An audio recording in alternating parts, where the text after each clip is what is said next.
আমি গত 5 বছর ধরে সোলো ট্রাভেল করতেছি। তো প্রায় 40টার মতো দেশে আমি এখন পর্যন্ত ট্রাভেল করছি। তো অনেক সময় এই প্রশ্নটা আমাকে অনেকে করে, এই ট্রাভেলে আসলে আমি কি শিখতে পারলাম।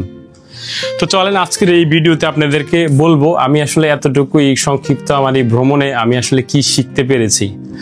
তো ভিডিওটাকে শুরু করছি আসলে একটা বাজেট ট্রাভেলের জন্য একটা বাজেট ব্যাকপ্যাকিং কিভাবে করতে হয় বা আমি কিভাবে আমার বাজেট ব্যাকপ্যাকিংটা করি সেটার মাধ্যমে।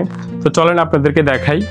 আমি একটা বাজেট ট্রাভেলের জন্য একটা বাজেট ব্যাকপ্যাকিং করছি, সেটা আপনাদেরকে শেয়ার করি। আপনি যদি ইউরোপে বাজেট এয়ারলাইন্সগুলো দেখেন, ওদের সাথে যদি আপনি ট্রাভেল করতে চান, ওরা আসলে যেটা করে সেটা হচ্ছে আপনাকে জাস্ট একটা হ্যান্ডব্যাগ ক্যারি করার অত্যন্ত বেসিক অ্যালাউ থাকে। আর সেই ক্ষেত্রে আপনি যদি একটা ক্যাবিন ব্যাগ এক্সট্রা নেন, সেটার জন্য কিন্তু আপনাকে এক্সট্রা 40 বা 50 ইউরো এক্সট্রা চার্জ করে। তো সেই ক্ষেত্রে আমি প্রায় সময় যেটা করি, জাস্ট শুধু একটা চিপ একটা টিকিট যদি পাই, জাস্ট শুধু একটা অনলি একটা হ্যান্ডব্যাগ ক্যারি করার মতো। জাস্ট লাস্ট টাইম আমি মরক্কোতে গিয়েছিলাম 9 দিনের একটা ট্রিপে, ওদের জাস্ট শুধু একটা হ্যান্ডব্যাগ ক্যারি করার অ্যালাউ ছিল, ক্যাবিন ব্যাগ ছিল না। তো আমি 9 দিনের জন্য এরকম একটা ছোট ব্যাগ নিয়েছিলাম, জাস্ট এই ব্যাগটাতে নিয়েছিলাম। আপনি বিশ্বাস করতে পারেন 9 দিনের জন্য এমন একটা ব্যাগে কাপড় চোপড় নিয়ে ট্রাভেল করা আসলে আপনাদের অনেকের পক্ষে হয়তো বা সম্ভব হবে না, কিন্তু আমি কিন্তু এটাই করেছি। এই ব্যাগটার মধ্যে জাস্ট আমি 4-5টা টি শার্ট নিয়েছি, একটা প্যান্ট নিচ্ছি, জাস্ট রাতে ঘুমানোর জন্য কিছু কাপড় নিচ্ছি, দ্যাটস এনাফ। এই ব্যাগটাতে আমি 9 দিন কিন্তু ট্রাভেল করছি। তো রিসেন্টলি আমি আরেকটা ট্রিপে যাচ্ছি 10 দিনের, তো তার জন্য আরেকটা নতুন ব্যাগ আমি নিচ্ছি। এটা জাস্ট একটা লাগেজের মতো এরকম ভাবে খোলা যায়। এটার চাইতে এই ব্যাগটাতে আসলে একটু অসুবিধা হইতো, দেখা গেছে এই ব্যাগটা আসলে পুরোপুরি খোলা যায় না এবং জামা কাপড় রাখতে একটু অসুবিধা হয়। এটা অ্যাকচুয়ালি আমি যখন আগে 15 দিন 20 দিন বা 1 মাসের ট্রাভেলে যেতাম, তখন এটাকে ডে ব্যাগ হিসাবে ইউজ করতাম। তো রিসেন্টলি এই ব্যাগটা নিলাম, আপনার দেখা গেছে এটাতে আপনার যদি ক্যাবিন ব্যাগ আপনি অ্যালাউ না থাকে, তাহলে শুধু যদি ক্যারি অন যে ব্যাগটা বা আন্ডার সিট ব্যাগ থাকে, এটা একটা মাপ থাকে হচ্ছে আপনার, এই মাপটা আপনাকে বুঝতে হবে 40, 30 আর হচ্ছে 20 বা 15 এরকম আর কি। এটা এই মাপেরই একটা ব্যাগ। আপনি রায়ানএয়ার বা বিভিন্ন এয়ারলাইন্সে কিন্তু এই মাপে দেয়, এটা খেয়াল করবেন। তো আমি যা নিচ্ছি আপনাদেরকে বলতেছি। ইলেকট্রনিক্স হিসেবে আমি নিচ্ছি জাস্ট একটা ট্রাভেল অ্যাডাপ্টার। এটা একটা ইন্টারন্যাশনাল ট্রাভেল অ্যাডাপ্টার। আপনি দেখা যায় এক এক দেশে কিন্তু আপনার ফ্ল্যাগগুলো বিভিন্ন টাইপের হয়, সেক্ষেত্রে এটা আপনার ওয়ার্ল্ডের যেই কোনোটা ফ্ল্যাগই আপনি আপনার চার্জিং এর জন্য ইউজ করতে পারবেন, ডিভাইস চার্জ করার জন্য। একটা পাওয়ার ব্যাংক, যেটা খুবই জরুরি ট্রাভেলের ক্ষেত্রে। আর জামা কাপড় যা নিচ্ছি সেটা হচ্ছে আমি জাস্ট অনলি 4টা টি শার্ট নিচ্ছি আপনার এই 9 দিন 10 দিনের জন্য, আর একটা পোলো টি শার্ট। তো 5টা জিনিস টি শার্ট নিচ্ছি আমি 10 দিনের জন্য। এনাফ একটা টি শার্ট যদি আমি 2 দিন ইউজ করি, এনাফ একটা টি শার্ট আসলে 2 দিন ইউজ করা যায়। আর তারপরে যদি আপনার মানে ময়লা হয়ে যায়, পরার মতো উপযোগী না হয়, আপনি নর্মালি আমি হোস্টেলে থাকি, দেখা গেছে হোস্টেলগুলোতে কিন্তু লন্ড্রি থাকে, আপনি ওখান থেকে ওয়াশ করে নিতে পারবেন।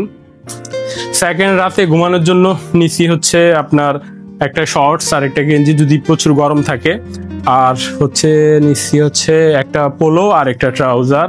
এগুলো হচ্ছে জাস্ট শুধু রাতে ঘুমানোর জন্য, এনাফ এই কাপড়গুলো রাতে ঘুমানোর জন্য। আর এগুলো দিনের। আর একটা শর্টস হচ্ছে আপনার দেখা যায় যে প্রচুর গরম থাকলে তখন এই হোয়াইট শর্টটা আমি অনেকদিন ধরে ইউজ করি এবং খুব কমফোর্টেবল এটা। আর একটা হুডি নিচ্ছি, কারণ হচ্ছে দেখা যাচ্ছে আপনি যদি সামারেও ট্রাভেল করেন, অনেক সময় দেখা যায় স্পেশালি ইউরোপের ক্ষেত্রে আপনি দিনে প্রচন্ড গরম থাকলেও সন্ধ্যার পরে অনেক জায়গায় দেখা যায় হালকা সন্ধ্যায় ঘুরতে বের হলে অনেক ঠান্ডা থাকে, তখন একটা হুডি সাথে থাকলে আপনাকে সেটা প্রোটেক্ট করে। তো তো এই তো জাস্ট আমার আন্ডারওয়্যার গুলা নিচ্ছি হচ্ছে এরকম একটা প্যাকিং কিউবে। আপনার এটাতে নেওয়ার সুবিধা হচ্ছে দেখা গেছে এটাতে আপনি এরকম, এটা একটা ব্যাগের মতো ছোট একটা ব্যাগ, এভাবে ফোল্ড করে এভাবে করে এক পাশে রাখা যায়। এবং পরবর্তীতে এই ব্যাগটা আমি ইউজ করি হচ্ছে যে কাপড়গুলো ময়লা হয়ে যায়, এই কাপড়গুলো এই ব্যাগটাতে রাখি এবং এটা একটা সাইডে থাকে, সেক্ষেত্রে মানে ময়লা কাপড়গুলো আলাদা থাকে, ভালোগুলো একসাথে থাকে। এটা তো সেম একটা প্যাকিং কিউব, এটার মধ্যে আমি আপনার মোজাগুলো নিচ্ছি। তো দেখা গেছে 2-3 দিন ইউজ করার পরে যেগুলো ময়লা হয়ে যাবে এগুলো এই প্যাকিং কিউবটাতে রেখে দেবো। জাস্ট অনলি একটা জিন্স নিচ্ছি, যদি দেখা গেলো রাতের বেলা কোথাও ঘুরতে গেলাম তখন একটা জাস্ট জিন্স পরলাম। আর নিচ্ছি হচ্ছে সাথে আপনার এই যে এই ব্যাগগুলা কিন্তু খুব ইউজফুল। আপনি দেখেন এটাতে এরকম পলিথিন এরকম জিপার আছে, তাহলে আপনার দেখা যাচ্ছে ময়লা কিছু রেখে এটা জিপ করে দিলে খুব চমৎকার। ট্রাভেলের জন্য ব্যাগগুলো খুবই ইউজফুল। এটাতে নিশ্চয় হচ্ছে আমি এরকম একটা ছোট একটা স্যান্ডেল, এটা আমাকে একজন গিফট করছিল, সে মায়ানমার থেকে আনছিল। এটা আসলে লাগে হচ্ছে আপনি দেখা যাচ্ছে হোস্টেলে থাকার পরে, যেহেতু আমি জাস্ট শুধু অনলি একটা জুতা পরে যাব, তো জুতা খোলার পরে জাস্ট হোস্টেলের রুমের মধ্যে হাঁটার জন্য এরকম এই স্যান্ডেলগুলো আমি নিচ্ছি। এটা খুব ইজি ইউজফুল। তো এটা এরকম করে এটাতে করে আপনার জিপ করে দিলে ব্যাগে খুব ইজিলি এটা রাখা যায়। আপনারা ট্রাভেলের জন্য এই স্যান্ডেলগুলো নিতে পারেন, এটা খুব ইউজফুল। তো এই তো এটার মধ্যে আমার সবগুলা জামা কাপড় খুব ইজিলি ফিট হয়ে যায়। আর সাথে আপনার যেটা ট্রাভেল করার জন্য রেগুলার ডের জন্য আপনার যে টয়লেটিস আমি নিচ্ছি খুবই সিম্পল। আপনার একটা ব্যাপার খেয়াল করতে হবে, আপনার যে ব্যাগটা আপনি প্লেনে ক্যারি করবেন সেটাতে কিন্তু আপনার টয়লেটিস গুলো 100 ml বেশি হওয়া যাবে না। তো সেই ক্ষেত্রে আমি যেটা করি, ছোট ছোট মিনি 30 ml টুথপেস্ট, তারপরে 30 ml জাস্ট ছোট একটা পারফিউম, মিনি প্যাক শ্যাম্পু, তারপরে হচ্ছে আপনার ছোট একদম ভ্যাসলিন 30 ml, তারপরে ছোট মিনি সোপ, এগুলা নিলাম এই 8-9 দিনের জন্য। এনাফ, আপনার 8-9 দিনে এতটুকু জিনিস এনাফ। এটা এরকম একটা পলিথিনে নিয়ে, এটা এরকম আপনার জিপ করা যায়, প্লাস্টিকটা এরকম জিপ করা সিস্টেমের, ফোল্ড করে আরেকটা ব্যাগে নিলাম জাস্ট প্রোটেক্টের জন্য, যাতে নষ্ট না হয়ে যায়। এই ব্যাগটাতে নিয়ে এই যে খুব ইজিতে আপনি এখানে রাখলাম। আর এটা উপরে রাখার কারণ হচ্ছে আরেকটা ক্রিম আছে 30 ml নেভিয়ার, এটাও প্রয়োজন।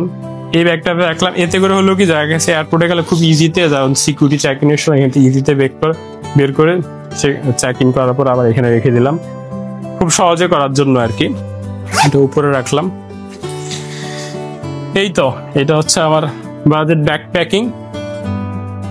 আর ভ্রমণের জন্য ব্যাকপ্যাকটা কিন্তু একটা আর্ট, আপনি এটা শিখতে কিন্তু প্রচুর সময় লাগে। আমি যখন প্রথম থেকে ট্রাভেল শুরু করি তখন দেখা গেছে অনেক বড় বড় ব্যাগ নিয়ে আমি ট্রাভেল করতাম। আস্তে আস্তে ডে বাই দেখলাম যে আসলে খুব বেশি বড় ব্যাগ আমার লাগে না, অল্প জিনিসে আমার হয়ে যায়। তো এবার আসেন ভিডিওর যে ইম্পর্টেন্ট যে পার্ট, যেটা প্রথমে আপনাদেরকে বলেছিলাম যে আমার এই ভ্রমণে আমি আসলে কি আমার উপলব্ধি বা আমি কি শিখতে পেরেছি। আমি সামান্য যে অভিজ্ঞতা আমার হয়েছে সেটা আজকে আপনাদের শেয়ার করি। সেটা হচ্ছে আসলে এই ভ্রমণ করার পর আমি জানতে পারছি আমাদের জীবনে আসলে খুব বেশি জিনিসের প্রয়োজন নাই, প্রয়োজনটা আসলে আমরা নিজেরাই বাড়াই নেই। দেখা গেল কি আপনার 2 দিনের একটা ট্রাভেলের জন্য আমরা যেটা করি, অনেক সময় দেখা যায় এরকম বড় একটা লাগেজ নিয়ে নিই, এটাতে প্রচুর কাপড় জামা কাপড় নিয়ে নিই, আসলে প্রয়োজন নেই। আপনি জাস্ট এরকম ছোট একটা ব্যাগে কিন্তু 2টা টি-শার্ট 2টা প্যান্ট নিয়েই এনাফ 2 রাত্রে একটা ট্রিপে যেতে পারেন। ইভেন 1 সপ্তাহ একটা ট্রিপের জন্য কিন্তু 2-3টা টি-শার্ট 2টা প্যান্টই এনাফ। এই ছোট্ট একটা ব্যাগই কিন্তু এনাফ, আপনার যতটুকু প্রয়োজন ততটুকুতে কভার করে। কিন্তু আমরা সেটা না করে দেখা যায় এরকম বড় একটা ব্যাগ নেই, এটার জন্য এক্সট্রা পে করি, তো মানে এক্সট্রা হেডেক নেই, আসলে দরকার নেই। তো আমি আসলে যেটা শিখছি সেটা হচ্ছে আমাদের জীবনে আসলে খুব বেশি জিনিসের প্রয়োজন নেই। আমাদের জীবনের প্রয়োজনগুলো কিন্তু এই ব্যাগের মতোই। আপনি যদি ছোট একটা ব্যাগের মধ্যে আপনার প্রয়োজনটাকে সীমাবদ্ধ রাখতে পারেন তাহলে কিন্তু এনাফ, আপনি এটার জন্য খুব বেশি পেও করতে পারেন। আর আপনি যদি আপনার প্রয়োজনটাকে খুব বেশি বড় করে নেন, এরকম একটা বড় ব্যাগ চুজ করেন, তাহলে কিন্তু আপনার প্রয়োজনটাও বেশি বড় হইলো। তো সেটার জন্য কি কিন্তু আপনাকে এক্সট্রা পেও করতে হবে।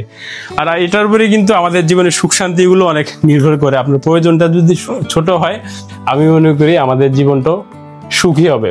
তো এটা আমার নিজের উপলব্ধি। আপনাদের কাছে যদি এই ব্যাপারটা ভালো লাগে থাকে তাহলে অবশ্যই কমেন্ট করে জানাবেন। ভালো থাকবেন সবাই, দেখা হবে আবার কোনো নতুন ভিডিওতে।